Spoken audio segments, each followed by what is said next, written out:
আসসালামু আলাইকুম এভরিওয়ান। আজকে আমি আপনাদের সঙ্গে ওয়ালটন এসির মাস্টার সার্ভিসিং এর ফুল প্রসেস তুলে ধরবো। প্রথম থেকে শুরু করে শেষ পর্যন্ত কি করা হয় মাস্টার সার্ভিসিং এ সেগুলো আপনাকে তুলে ধরবো, যাতে করে আপনি মাস্টার সার্ভিসিং করার সময় কোনো রকম ভুল বা মিস ইনফরমেশনের শিকার না হন। সো দেখুন, ফার্স্টে টেকনিশিয়ান ভাইটি এসে আমার এসিটি অন করে দেখতেছিল যে এসিটি প্রপারলি ওয়ার্ক করে কিনা। কেননা অনেকের এসিতে প্রবলেম থাকে, টেকনিশিয়ান ভাইরা কাজ করার পরে তারা বলে এসিটির প্রবলেম কাজ করার পরে হয়েছে। এ কারণে যারা প্রফেশনাল তারা অবশ্যই এসিটি আগে অন করে চেক করে নেবে যে এসিটি ফুলি ফাংশনাল আছে কিনা। এখন তারা ইনডোরের কাছে পৌঁছানোর জন্য একটি সিঁড়ি নিয়ে নিল। এখন তারা তাদের যে ওয়াটার গানটি সেটি সেট আপ করে নিবে। সো একটি বিষয় বলে রাখি, শুধুমাত্র মাস্টার সার্ভিসিংয়ে এই ওয়াটার গান দিয়ে ওয়াশ করা হয়, তাছাড়া নর্মাল রেগুলার সার্ভিসিংয়ে তারা হাত দিয়ে ওয়াশ করে। তো আপনি যখন রিকোয়েস্ট করবেন সার্ভিসিংয়ের জন্য, তখন অবশ্যই বলে দিবেন যে আমার মাস্টার সার্ভিসিং লাগবে। বছরে একবার অন্তত মাস্টার সার্ভিসিং করিয়ে নেবেন। আমার এসিটির বয়স 1 বছর হয় না, এ কারণে আমি ফ্রি মাস্টার সার্ভিসিংটি করিয়ে নিচ্ছি। 1 বছরের বেশি হলে আপনারা 1000 টাকা দিয়ে মাস্টার সার্ভিসিং করে নিতে পারবেন ওয়ালটনের অফিসিয়ালভাবে। সো দেখুন, এই পর্যায়ে একজন টেকনিশিয়ান ভাই খুব ভালোভাবে ওয়াটার গানটি সেট আপ করে নিল। একটি বালতিতে পানি দিয়ে ওয়াটার গানটি যেভাবে সেট আপ করতে হয় সে সেট আপ করে নিল। এবং তার অপর যে সহযোগী ছিল সেই টেকনিশিয়ান ভাইটি ফার্স্টে এসিটি টার্ন অফ করলো এবং এসিটির যে আউটার কভার বা প্লাস্টিক কভার থাকে সেটি খুলতে শুরু করলো। এ পর্যায়ে বলতে হয় সে খুব ভালোভাবে এক একটি স্ক্রু বা নাট খুব ভালোভাবে খুলে তার সহযোগীর হাতে দিল এবং প্রত্যেকটির হিসাব রাখলো। তো এভাবে আপনার যে অফিসিয়াল সার্ভিসিং করবেন দক্ষ টেকনিশিয়ান দিয়ে, তাহলে আপনার এসিটি সম্পূর্ণরূপে ভালো থাকবে। দেখুন, সে আউটার প্লাস্টিকটি খুলে ফেললো এবং এসিটি সম্পূর্ণরূপে এখন ওয়াটার ক্লিন করার জন্য প্রস্তুত। এবং এ পর্যায়ে টেকনিশিয়ান ভাইটি এসি ওয়াশ করার জন্য যে পলিথিন বা তাদের যে সিস্টেমটি থাকে ওটি টাঙিয়ে নিল, যাতে করে এসি ওয়াশ করার সময় পানিটি আপনার রুমের ভিতর না পড়ে। টেকনিশিয়ান ভাইটি এ পর্যায়ে ইলেকট্রিসিটির সঙ্গে তার ওয়াটার গানটি কানেক্ট করে ওয়াটার গানের যে ওয়াটার ফোর্স আছে সেটি চেক করে নিচ্ছে। কারণ এসি ওয়াশ করার সময় যদি পারফেক্ট ওয়াটার ফোর্স না হয় তাহলে এসির ফিনগুলো বেঁকে যেতে পারে বা প্রপার ওয়াশ নাও হতে পারে। এ কারণে ওয়াটার গানের ফোর্সটি চেক করে নিল। পারফেক্ট ফোর্স পাওয়ার পরে টেকনিশিয়ান সিঁড়ি দিয়ে উপরে উঠে গেল এবং তার ওয়াটার গান দিয়ে এসিটির যে ফিনগুলো আছে সেগুলো ক্লিন করা শুরু করলো। এখানে টেকনিশিয়ান ভাইয়ের থেকে আমি একটি খুবই গুরুত্বপূর্ণ ইনফরমেশন পেলাম, যেটি হলো যদি আপনি দক্ষ টেকনিশিয়ান দ্বারা এটি ওয়াশ না করেন তাহলে অনেকের হাত কাঁপলে আপনার যে ফিনগুলো ওগুলো বেঁকিয়ে যেতে পারে। সো দেখুন, টেকনিশিয়ান ভাইটি এই পর্যায়ে উপর থেকে নিচ পর্যন্ত প্রতিটি জায়গায় খুব ভালোভাবে ওয়াটার গান দিয়ে এসিটি ওয়াশ করে নিচ্ছে, যাতে করে কোনো ময়লা এসিটির ভিতর না থাকে। এবং সে বলল প্রতি বছর এসি চালানোর আগে একবার করে মাস্টার সার্ভিসিং করিয়ে নেওয়া অনেক উপকার, কারণ যে কোনো দুর্ঘটনা এখন ঘটতে পারে। দেখতেছেন আপনারা বাংলাদেশে অনেক এসি দুর্ঘটনা ঘটছে। এ কারণে আপনারা মাস্টার সার্ভিসিং একটি করিয়ে নেবেন। এতে আপনার এসির যে আয়ু বা লঞ্জিবিলিটি অনেক বেড়ে যাবে, অর্থাৎ এসিটি অনেক বছর ধরে আপনি ইউজ করতে পারবেন কোনো রকম সমস্যা ছাড়া। সো দেখুন, এই পর্যায়ে এসিটির ইনডোরের উপর নিচ সব জায়গায় সে খুব ভালোভাবে ওয়াশ করে নিল এবং সে খুব দক্ষতার সঙ্গে ওয়াশ করলো, যাতে করে আমার রুমের ভিতর কোনো পানি না পড়ে। সো ইনডোরের কাজ শেষ করে তারা চলে গেল আউটডোরটি খুব ভালোভাবে তারা পরিষ্কার করা শুরু করলো ওয়াটার স্প্রে গান দিয়ে। তো দেখুন, আমার আউটডোরে খুব বেশি পরিমাণে ময়লা জমেছিল, কেননা আমার বাসাটি হলো একদম রাস্তার পাশে এবং বেলকনিতে আমার এসি আউটডোরটি সেট আপ করা আছে। তো রাস্তার সকল ধুলাবালি আমার এসির ভিতরে এসে জমা হয়। তো দেখুন, অনেকগুলো ধুলাবালি আমার এখানে জমা হয়েছে। যখন তারা পরিষ্কার করবে পুরোভাবে তখন আপনারা দেখতে পারবেন কতটা ধুলাবালি জমা হয়েছে। তো এখানে আরেকটি ভাই ওয়াটার গানটি নিয়ে নিল টেকনিশিয়ান ভাইটি। এবার যে এসির যে ফিনগুলো আছে আউটডোরে সেগুলো ক্লিন করা শুরু করলো। তো দেখুন কতটা কাদা বা ধুলাবালি বের হচ্ছে। খালি চোখে আপনারা বুঝতে পারবেন না যে আপনার আউটডোরে এতটা ময়লা জমা হয়েছে, সে কারণে আপনারা ভাববেন যে রেগুলার সার্ভিসিংটি নিলে আমার ইনডোরটি ক্লিন করলে হয়ে যাবে।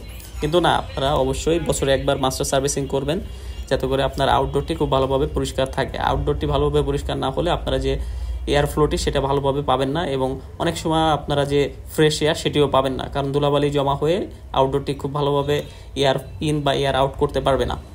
সো দেখুন, টেকনিশিয়ান ভাইটি চারদিক থেকে খুব ভালোভাবে স্প্রে গান দিয়ে ওয়াটার স্প্রে করে আমার এসিটি ক্লিন করে দিচ্ছে। সো টেকনিশিয়ান ভাইটি আউটডোর ক্লিন করতে করতে আমি আপনাদেরকে কিছু ইনফরমেশন দিই। যদি আপনাদের এসিটি 1 বছরের ভিতর অর্থাৎ ওয়ারেন্টির ভিতর থাকে, তাহলে আপনারা যে তাদের কল সেন্টার আছে সেখানে কল করে এসির জন্য সার্ভিসিং অর্ডার করতে পারবেন এবং তাদের ওখানে উল্লেখ করে দিবেন আপনি রেগুলার সার্ভিসিং চাচ্ছেন কি মাস্টার সার্ভিসিং চাচ্ছেন। আপনারা শুধু সার্ভিসিং চাইলে তারা রেগুলার সার্ভিসিংটি দিবে এবং মাস্টার সার্ভিসিং চাইলে শুধুমাত্র এই ওয়াটার গান বা মেশিন দিয়ে আপনার এসিটি ক্লিন করবে। আর যদি আপনার এসিটি ওয়ারেন্টির বাইরে হয় তাহলেও আপনি ওয়ালটনের যে অফিসিয়াল সার্ভিসিং সেটি নিতে পারবেন।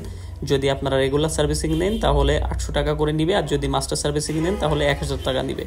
সো দেখুন, আমার আউটডোর ক্লিন করা কমপ্লিট। এখন চলে যাবে ইনডোরের ভিতরে।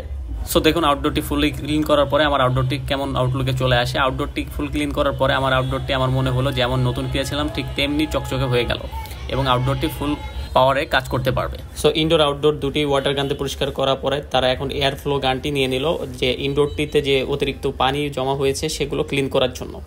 কেননা ইনডোরে যদি অতিরিক্ত ময়েশ্চার বা পানি জমা থাকে তাহলে এসির ক্ষতি হতে পারে। এ কারণে ওয়াশ করার পরে তারা এখন ইনডোরটি যে ওয়াটারগুলা জমে আছে এক্সট্রা সেগুলো এয়ার ফ্লো স্প্রে গান দিয়ে ওয়াশ করে দিচ্ছে। তো দেখুন সম্পূর্ণরূপে ভালোভাবে সে উপর থেকে নিচ পর্যন্ত প্রতিটি ফাঁকে ফাঁকে এবং যে কেবলের কানেকশনগুলো আছে জ্যাকগুলো আছে সেগুলোও খুব ভালোভাবে গান দিয়ে তারা স্প্রে করে দিচ্ছে, যাতে করে ওই ভিতরে থাকা এক্সট্রা পানিগুলো বেরিয়ে আসে এবং কোনো রকম কানেকশনে প্রবলেম না হয়। সো টেকনিশিয়ান ভাইটি এয়ার ফ্লো গান দিয়ে এসির প্রতিটি জায়গা ধরে ধরে এয়ার ফ্লো গান দিয়ে স্প্রে করে করে প্রতিটি পানির কোণা বের করে নিচ্ছিল, যাতে করে আমার এসিটিতে কোনো ধরনের প্রবলেম না হয় এবং আমি এসিটি ইনস্ট্যান্ট ইউজ করতে পারি।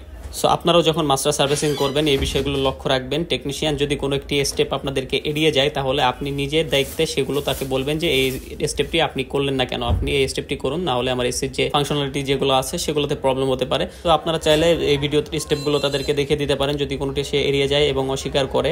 এছাড়া আপনারা কল সেন্টারে কমপ্লেনও করতে পারবেন বা তাদের বুঝিয়ে বললে তারা করে দিবে। এছাড়া এখানে যে ইমার্জেন্সি লাল কালারের বাটনটি থাকে অনেক সময় টেকনিশিয়ান ভাইরা এটি লাগাতে ভুলে যায়, তো আপনি তাদেরকে নিজ দায়িত্বে বলে দিবেন আপনার ইমার্জেন্সি যে বাটনটি আছে সেটি লাগিয়ে দিতে, এবং আপনি লক্ষ্য করবেন প্রতিটি স্ক্রু যাতে তারা ভালোভাবে লাগায়। সো দেখুন আমার এয়ার স্প্রে গান দিয়ে এসিটি সম্পূর্ণরূপে ওয়াটার ক্লিন করা শেষ হয়ে গেছে। এখন টেকনিশিয়ান ভাইটি নেমে যাচ্ছে। এ পর্যায়ে টেকনিশিয়ান ভাইটি তার কাজের একটি ছবি তুলে নিল, কেননা তাদেরও অফিসে এটি রিপোর্ট দিতে হয় যে তারা কাজটি কেমনভাবে সম্পন্ন করেছে।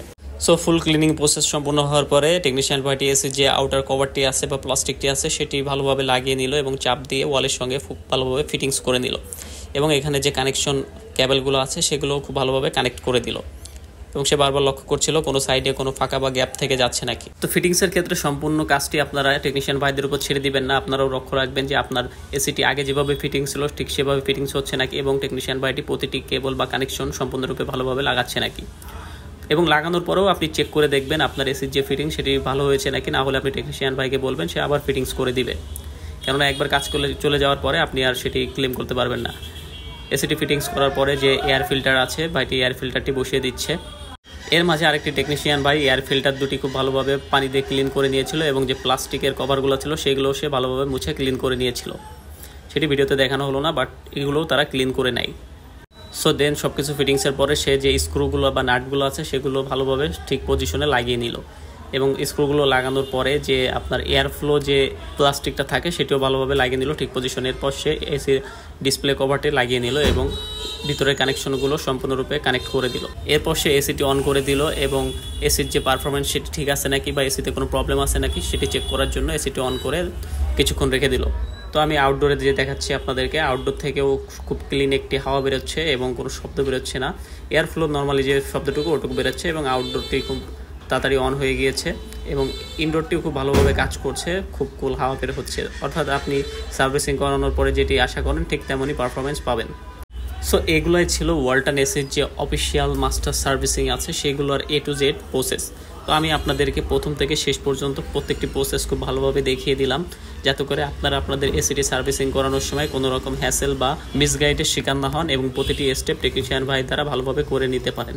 কেননা 100 জনের ভিতরে 100 জন টেকনিশিয়ানই ভালো হয় না। অনেক টেকনিশিয়ান নিজের কাজ কমানোর জন্য কয়েকটি স্টেপ বাদ দিয়ে আপনার কাজটি করে দিবে। তো আপনাকেই সেটি ধরতে হবে, এবং আপনার এসির যে ভালো মন্দ সেটি আপনাকেই বুঝতে হবে, এবং টেকনিশিয়ান ভাইকে সেভাবে কাজ করাতে বলতে হবে।